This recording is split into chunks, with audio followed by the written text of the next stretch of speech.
Assalamualaikum warahmatullahi wabarakatuh. Perkenalkan nama saya Muhammad Reganata Oktatri Krisna, NIM 20411300170. Di sini saya akan menjelaskan materi tentang online dan sosial penelitian media. Penelitian kuantitatif ikhtisar online. Dampak terbesar dari riset pasar online sejauh ini berada di bidang survei kuantitatif penelitian, baik dari segi volume maupun nilai. Menurut laporan Pasar Global ESOMAR 2009, laporan nilai riset pasar kuantitatif online adalah 20% dari riset global total yang mencapai sekitar 6,5 miliar US dollar. Proses dalam penelitian kuantitatif ikhtisar online yaitu proses survei online, survei dan modalitas internet, menemukan responden untuk wawancara, yang terakhir membedakan survei secara online. Sistem survei web. Survei web adalah survei yang dihosting di situs web dan diakses melalui browser web. Untuk contoh Microsoft Internet Explorer atau Mozilla Firefox. Survei web biasanya diakses dari file komputer. Ada banyak sekali sistem survei online, terlalu banyak yang akan membantah, mulai dari biaya rendah, pilihan seperti survei Monkey dan Zoomerang, hingga produk skala besar seperti Confirmit dan Nyebu. Pertimbangan utama dalam memilih sistem survei ditetapkan pada bagian di bawah ini. Pertama, apakah akan memilih sistem survei web? Kedua, beli atau kembangkan sistem survei web. Ketiga, software atau SaaS. Keempat, masalah terkait biaya. Dan yang terakhir, fitur sistem.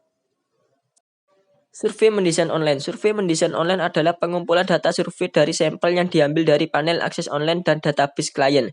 Proses melakukan survei mendesain online yaitu 1. Mendefinisikan istilah yang digunakan dalam survei online. Yang kedua, struktur keseluruhan kuesioner. Yang ketiga, halaman pertama dan terakhir. Yang keempat, meningkatkan pengalaman survei. Yang kelima, menggunakan multimedia dan implikasinya. Yang keenam, survei yang dapat diakses. Yang ketujuh, survei untuk panel akses online. Yang kedelapan, survei untuk database klien. Dan yang terakhir, paradigma penyelesaian diri. Bekerja dengan panel dan database. Dalam melakukan bekerja dengan panel dan database, terdapat 3 metode. 3 metode utama untuk bekerja dengan kumpulan respon potensial yang terorganisir. Ketiga metode ini adalah A.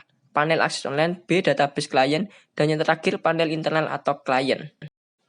Menjalankan survei dan ringkasan online. Dalam hal ini fokus utamanya akan berada di proyek riset pasar menggunakan panel akses online.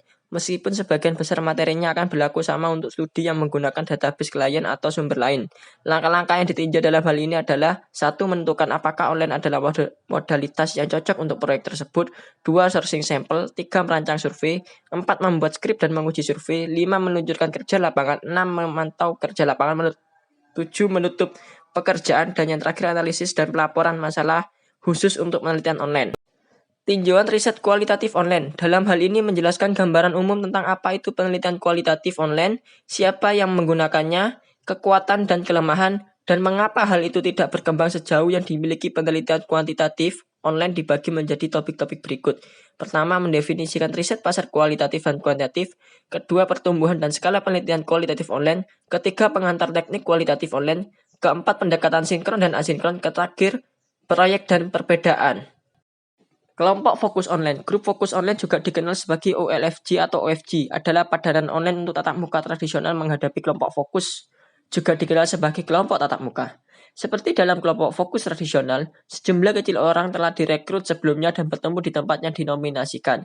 Moderator memimpin diskusi, menggunakan panduan diskusi dengan maksud untuk menarik wawasan dan interaksi dan kontribusi dari anggota kelompok.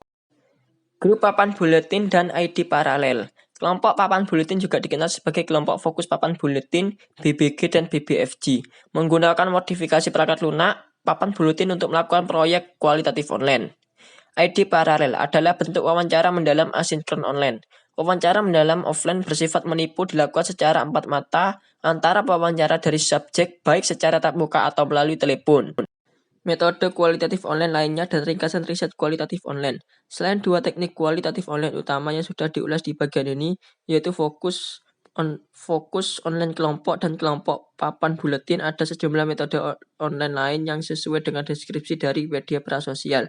Metode-metode ini yaitu grup email, wawancara mendalam melalui internet, melihat grup fokus dari jarak jauh, kata-kata virtual dan kualitatif virtual, serta penjelasan kualitatif studi kuantitatif online. Blog partisipatif sebagai alat penelitian. Blog adalah salah satu alat media sosial pertama yang diadopsi oleh peneliti pasar sebagai alat untuk riset pasar. Penggunaannya terbagi menjadi dua kelompok, sebagai masukan dalam observasi, teknik seperti penambangan blog, dan sebagai alat aktif di mana responden direkrut dan diminta merekam blog sebagai bagian dari proyek penelitian, yaitu blog peserta. Para peserta direkrut untuk menggunakannya sebagai bagian dari proses penelitian. Dalam hal ini dibagi menjadi 5 bagian, yaitu pengantar blog, blog peserta sebagai penelitian, menjalankan proyek blog, masalah yang perlu dipertimbangkan, serta ringkasan blog partisipatif. Komunitas Riset Online atau MROC. Komunitas riset online adalah komunitas yang dibuat khusus untuk memfasilitasi riset pasar dan cukup berbeda dari komunitas online lainnya, seperti komunitas natural, misalnya Facebook, atau komunitas merek, misalnya Starbucks, My Starbucks Idea. Ada diskusi berkelanjutan tentang nama terbaik untuk komunitas riset online dan mereka juga dikenal sebagai MROC, Riset Pasar Komunitas Online, komunitas bermerek pribadi dan komunitas wawasan. Pertambangan blog dan BAS. Dalam hal ini membahas teknik-teknik seperti penambangan blog, web scraping, dan analisis teks otomatis. Itu menggunakan perangkat lunak dan sistem untuk menginterogasi komentar, posting, dan percakapan di internet secara berurutan untuk mendapatkan makna dan wawasan. Dua istilah yang sering digunakan di bidang ini adalah buatan konsumen media (CGM) dan BAS. Topik media dan ringkasan sosial lainnya. Dalam topik ini mengulas beberapa topik penelitian pasar media sosial lainnya, membahas masalah etika dan kualitas, dan diakhiri dengan ringkasan media sosial riset pasar terkait dan penelitian dalam waktu dekat. Struktur ini yaitu panel berkemampuan komunitas, penelitian etnografi dan media sosial, jaringan peneliti ke peneliti, masalah etika dan kualitas, serta ringkasan riset pasar dan media sosial. Sekian presentasi dari saya, kurang lebihnya mohon maaf. Wassalamualaikum warahmatullahi wabarakatuh.